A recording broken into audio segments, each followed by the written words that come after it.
where it seems like we're struggling for identity, struggling to be seen, to be heard, to be known. And it just looks like there's a subtle yet actually existing, will I call it bias? Yeah, bias towards women. And it just looks like because, okay, we're women, we don't have capacity to undo some things, particularly leadership roles, you know, because of how we are made. And some people also bank on the fact that we are more, emotional than logical. So they think that because of that, we don't make correct decisions. But I beg to differ because that is not a statement of fact.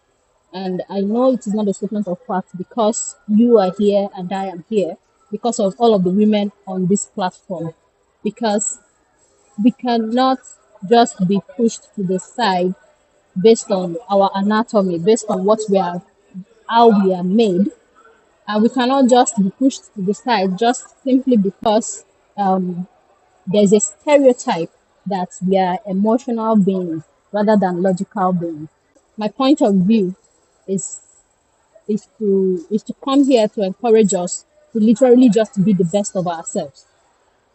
I, for one, I love challenges, and I found myself in positions where I probably might be the only female or have to, compete, quote unquote, with other males, and truly, it may not be spoken, but you can see that there is a tendency for people to encourage you to think twice because you are trying to go for something that looks like what a male should go for, right?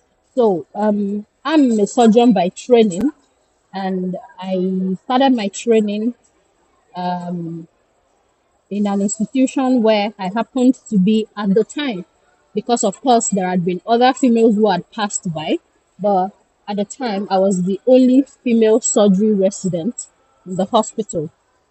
So, one thing is that I never for once even considered it as anything because all I want is to be the best of myself, is to pursue my passion, is to look within and tell myself that what do I really want to do? What do I really want to be? What do I really want to make of my life?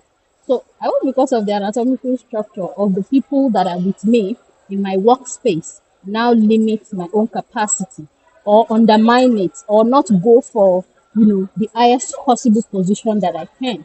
Yes, there may still be some limitations. Yes, by default, we may have to, prove a point, cross some hurdles, you need to kind of put a little bit more extra effort. But then the voice inside of me is the loudest and the most significant voice in terms of what I achieve in life. And that voice has got to be the voice of success, the voice of go for it, the voice of you can do it, the voice of nobody can stop you, the voice of you can be anything that you want to be, you can even be better, and that should be the kind of voice ringing in our heads because the society is already saying too much. You're not good enough. You should be at home. Who will take care of the kids?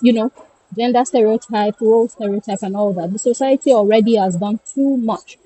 So we can't afford to now join them by allowing such voices to think in our head and limit our capacity. I'll tell you a story. Okay, well, maybe not a story. I'll give an illustration. When I started my residency, my baby was just 7 weeks old. My first baby was just 7 weeks old. And everybody was like, do you think you know what you're doing?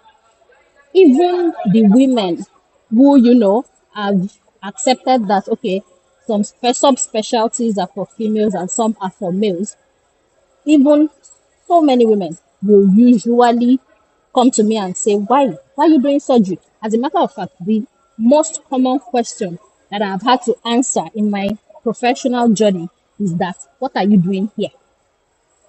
And the interesting part of this question is the fact that I actually don't even have answers for them. I just simply tell them, I know it is where I'm supposed to be. I know it is where I am supposed to be. It is what I love to do. I'm passionate about it. It takes me less effort. to achieve in this space. So I want, because it is male dominated, shift away and go to a place where I would have to struggle. So I tell people, so for instance, I have always found that, okay, the subject of surgery is interesting to me. I'm somebody who loves to use my hands a lot, and I know that I could be very precise with using my hands. So why would I, because of whatever, now not chase my dreams?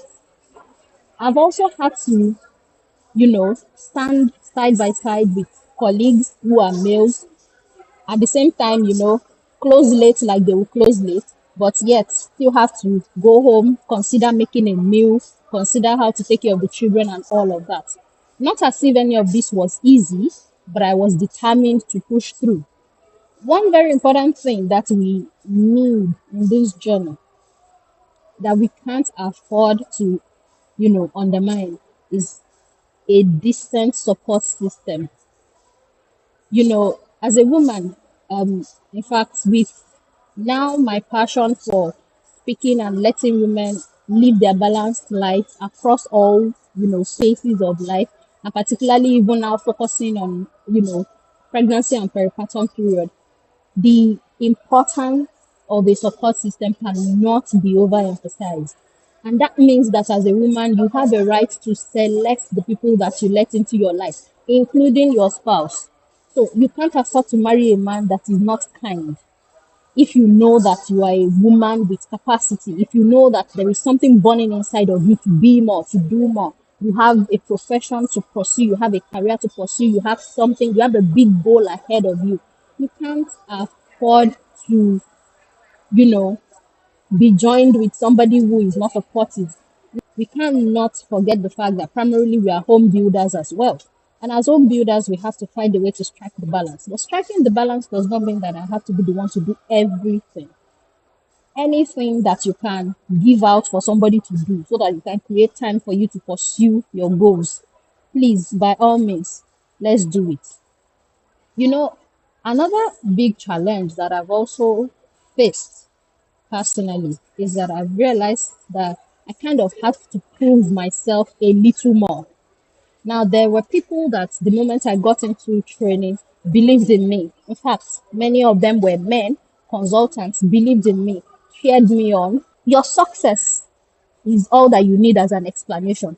You don't need to start to explain your process to anybody. For a fact, as a woman in career, in business, your process is likely to be tougher than even for a man, because you have a whole lot more on your desk. You have a whole lot more to think about. You have, family to sort after. You have, there's just so much on a woman's plate. But at the same time, you just also know that if you look within, you have the capacity for even much more than you think you're doing now. If I would just ask us this rhetorical question, how many of your skills, passion, talents have you put on, what's the word now? Put on hold. You have relegated them to the background because you are chasing being a mom and a wife. If you look within, really ask yourself, what are those things I used to do before all of these other responsibilities came in? And I used to enjoy doing. Is it speaking? Is it writing? Is it crafting, knitting, sewing, whatever it is? How many of those things have you actually pushed to the background?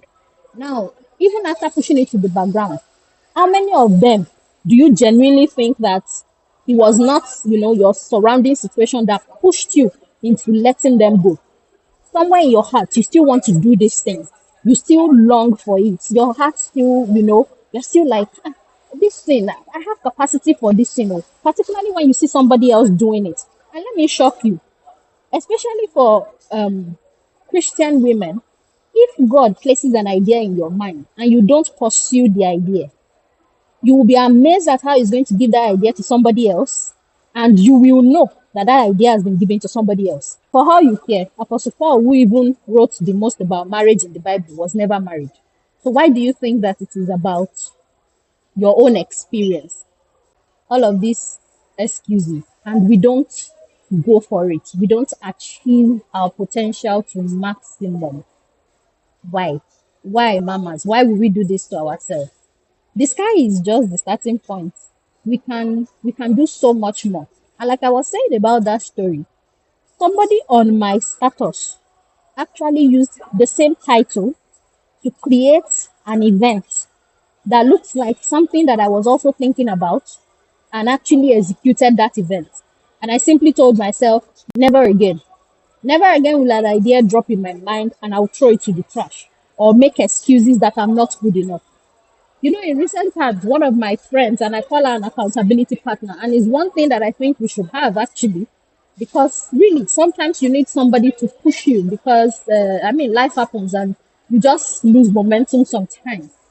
And she was talking about imposter syndrome. I promise you, I never really thought I had it. But when I read it, I realized that I have a little bit of it. And it happens to many of us. I'm not good enough. No, I'm not there yet. No, it shouldn't be me. Could it be me? No, no, no, no, no. Come off it. It is you. You see that big dream in your heart. It is you that will accomplish it. It is you that will go for it. It is you that will do the work. And when you do it, God will bless it. So please, mamas, never ever let anybody look down on you, and never look down on yourself. You are enough. You are enough. Just look within. Look within. You're enough. You're enough as a mom. You're enough as a wife. You're enough as an entrepreneur. You're enough as a professional. You're enough as a trader. You're enough as a global voice. You are enough as whatever it is that you think that you want to achieve. All you have to do is look within. The capacity, the grace, the everything that you need to do what you want to do. Trust me, is present. It's there within you. You just need to, take a look within and see it. Mamas, you are enough. As a matter of fact, you are the voice your world is waiting for. And that's your area of specialty. In that place where you function appropriately, where you function with ease, you are actually the voice that your world is waiting for. So important that we remind ourselves regularly that we are enough. We have everything we need inside of ourselves. We are more capable, more resourceful than we think. Stop underestimating your capacity. You are more resourceful than you think. We are stronger than we know. I mean, we are the strongest creature on earth, in my own opinion, because and my moms are strong. Please, let's just leave it alone like that. You know, we always have the answers and the solutions. We are never going to be perfect because perfect does not actually exist, but we are always enough. With the constant noise and often the chaos of life, it can be easy to become disconnected from this knowing, this wisdom. I know this well. I experience, like most of us, the feelings of fear, of lack, of self doubt. I often need some support at these times from some wonderful women to remind myself that I am enough. And this is the kind of support system that we are talking about, where we can gather to remind ourselves actually that we are enough. Other times, I can regain that feeling of ease, of abundance, more easily within myself. So, women, I encourage you to do what it takes to find that place within yourself where you know you have everything you need inside of you. Then you will always have that knowing to return to when you need it most. You got this, mama, because you are enough.